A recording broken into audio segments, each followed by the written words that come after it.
ఎవర్రా మీరంతా? ఎక్కడ పుట్టారు? ఏం చేశారు? వరుసగా పాకిస్తాన్ స్పైలు బయటపడుతుంటే ఇప్పుడు ఇటువంటి బాధే కలుగుతుంది. యూట్యూబర్ జ్యోతి మల్హోత్రా కేసు మరవక ముందే పాకిస్తాన్ కోసం గూఢచర్యం చేశాడనే ఆరోపణలపై మహారాష్ట్రకు చెందిన ఒక యువకుడిని భారత నిఘా సంస్థ అరెస్ట్ చేసింది. రవికుమార్ వర్మ అనే యువకుడిని మహారాష్ట్ర ఏటీఎస్ అదుపులోకి తీసుకుంది. థానేలోని కాల్వా నివాసి అయిన రవి నావెల్ డాక్లో జూనియర్ మెకానికల్ ఇంజనీర్గా పనిచేశాడు. అయితే 14 భారతీయ జలంతర్గాములు యుద్ధ నౌకల గురించి పాకిస్తాన్కు సమాచారం అందించాడని రవిపై ఆరోపణలున్నాయి. దీంతో రవిని అదుపులోకి తీసుకున్న ఎన్ఐఏ ఈ సమాచారాన్ని పాకిస్తాన్కు ఎలా అందించాడని ప్రశ్నిస్తున్నారు. ఇదిలా ఉంటే మహారాష్ట్ర ఏటీఎస్ నుంచి అందిన సమాచారం ప్రకారం రవికుమార్ వర్మ పాకిస్తాన్ నిఘా సంస్థ ఐఎస్ఐకి చెందిన 2 ఫేస్బుక్ ఖాతాలతో సంప్రదింపులు జరిపాడు. ఈ 2 ఫేస్బుక్ పేజీలు పాయల్ శర్మ, ఇస్ప్రీత్ పేరిట ఉన్నాయి. ఈ 2 ఫేస్బుక్ పేజీల్లో రవివర్మ 14 జలంతర్గాములు యుద్ధ నౌకల గురించి సమాచారాన్ని ఇచ్చినట్టుగా తెలుస్తోంది. యుద్ధ నౌకలు, ఇతర నౌకల ముఖ్యమైన సమాచారం, ఛాయాచిత్రాలను కూడా రవి పంపినట్లు మహారాష్ట్ర ఏటీఎస్ అధికారులు గుర్తించారు. నావెల్ డాక్ ప్రాంతంలో మొబైల్ ఫోన్లు నిషేధించడంతో రవివర్మ అక్కడి యుద్ధ నౌకల డిజైన్లు, ఇతర వివరాలను గుర్తుంచుకునేవాడు. అప్పుడు అతను పాయల్ శర్మ, ఇస్ప్రీత్ అనే ఫేస్బుక్ పేజీలలో వాటి సమాచారాన్ని పంచుకునేవాడు. రవి ఈ సమాచారాన్ని ఆడియో, టెక్స్ట్ ఫార్మాట్లో పంపేవాడని దర్యాప్తులో తేలింది. రవివర్మ నవంబర్ 2024 నుండి పాకిస్తానీ ఫేస్బుక్ ఖాతాలతో సంప్రదింపులు జరుపుతున్నట్టు ఇప్పుడు బయటపడింది. పాయల్ శర్మ, ఇస్ప్రీత్ పేరిట పాకిస్తాన్ నిఘా ఏజెంట్ల ఫేస్బుక్ ఖాతాలు సృష్టించారని మహారాష్ట్ర ఏటీఎస్ బయటపెట్టింది. 2 పేజీల నుంచి రవివర్మను ఒక ప్రాజెక్టు కోసం యుద్ధ నౌకల గురించి సమాచారం తెలుసుకున్నారు. హనీ ట్రాప్లో చిక్కుకున్న రవివర్మ ఈ సమాచారాన్ని పాయల్ శర్మ, ఇస్ప్రీత్లకు పదే పంపుతున్నట్లు గుర్తించారు. ఇదిలా ఉంటే రవివర్మకు సంబంధించి మరో ముఖ్యమైన అప్డేట్ బయటకు వచ్చింది.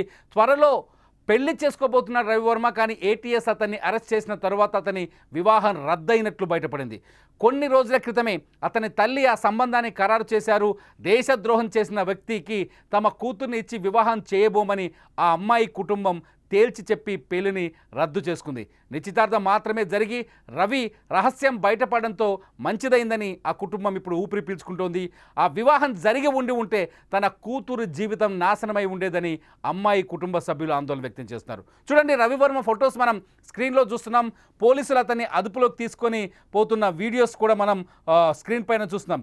రవివర్మ ఇతను కూడా జ్యోతి మల్హోత్రా కంటే ఏమీ తక్కువైన వ్యక్తి కాదు.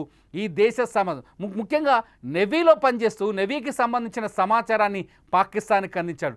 ఈ సమాచారాన్ని అడ్డంగా పెట్టుకునే పాకిస్తాన్ మే 9వ తేదీన భారత్ పైన దాడులు చేయాలని నిర్ణయించుకుంది. దాడికి పకడ్బందీ ప్లాన్లు సిద్ధం చేసుకుంది. కానీ భారత్ పాకిస్తాన్ ఆర్మీ కదలికలను ముందే గమనించడం, పాకిస్తాన్పై అర్ధరాత్రే వాయుసేనతో వైమానిక దాడికి పాల్పడడం, బ్రహ్మోస్ క్షిపణులతో విరుచుకుపడడంతో పాకిస్తాన్ వణికిపోయింది.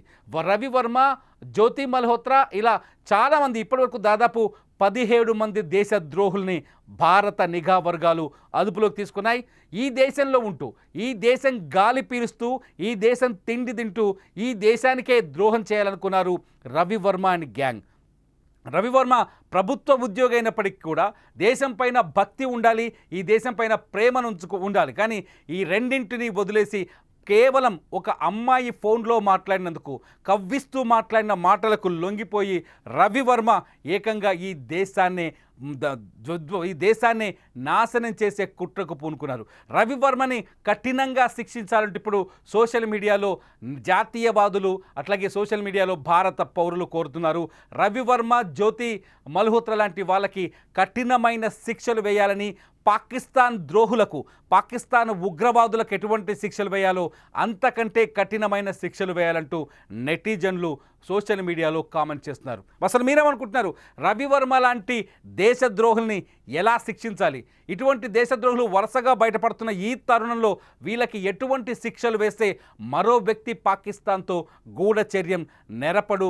అటువంటి వ్యక్తులకు ఏం శిక్షలు విధిస్తే బాగుంటుందో మీరు ఈ వీడియో కింద కామెంట్ చేయండి. చూస్తూనే ఉండండి సుమన్ టీవీ లైవ్ అప్డేట్స్ కోసం.